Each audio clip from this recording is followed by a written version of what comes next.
நம்ம தோட்டத்தில் இருக்கிற தென்னம்பிள்ளைகளுக்கெல்லாம் பார்த்திங்கன்னா கொஞ்சம் மாட்டு எரு வைக்கலாம் அப்படின்ட்டு பார்த்திங்கன்னா தென்னம்பிள்ளை சுற்றி இருக்கிற போட்டெல்லாம் பிடுங்கி போட்டு இன்றைக்கி அப்படியே மம்டி எடுத்து கொஞ்சம் அப்படியே வரப்பு வெட்டி விட்டுலாம் அப்படின்ட்டு பார்த்திங்கன்னா சுற்றி வெட்டி விட்டுங்க. தென்னம்பிள்ளை வைக்கிற போது பார்த்திங்கன்னா கொஞ்சம் தண்ணி விடுற மாதிரி கொஞ்சம் குழி இருந்துச்சுங்க. அது பார்த்திங்கன்னா இடங்க புடங்க பேஞ்ச மழையில் அந்த குழி பூரா மண் போட்டு மூடிடுதுங்க. அதுக்கு வேண்டிய தாங்க நம்ம தென்னம்பிள்ளை சுற்றி வரப்பு எடுத்துகிட்டு போட்டு இன்றைக்கி நம்ம எருவு கூட்டில் இருக்கிற நல்ல எருவாக பார்த்து பார்த்திங்கன்னா நம்ம வலிச்சு எடுத்துகிட்டு இருக்கிறேங்க. இது பார்த்திங்கன்னா எந்த ஒரு சாணி மற்ற எதுவும் இல்லைங்க. கிட்டத்தட்ட ரொம்ப நாளாக இருக்குதுங்க இந்த எருவு. பார்த்திங்கன்னா அப்பப்போ மழை பெய்யறதுனால கொஞ்சம் கூலிங் ஆகிடுதுங்க. மாட்டு எருவை பொறுத்தளவுக்கு பார்த்திங்கன்னா இந்த அளவுக்கு தவிடாட்டம் மக்கி போயிருக்கணுங்க. நம்மளது பார்த்திங்கன்னா இது 2 வருஷத்து எருவுங்க. எந்த ஒரு பிரச்சனையும் இல்லைங்க. பார்த்திங்கன்னா மண்ணோட மண்ணாக மக்கி போச்சுங்க.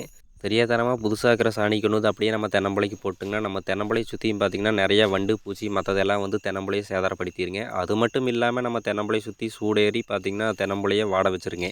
எருவு போட்டதுமே இந்த மாதிரி தண்ணி விட்டுருணுங்க. அப்போ தாங்க வேருக்கு போய் சத்து கிடைக்குங்க.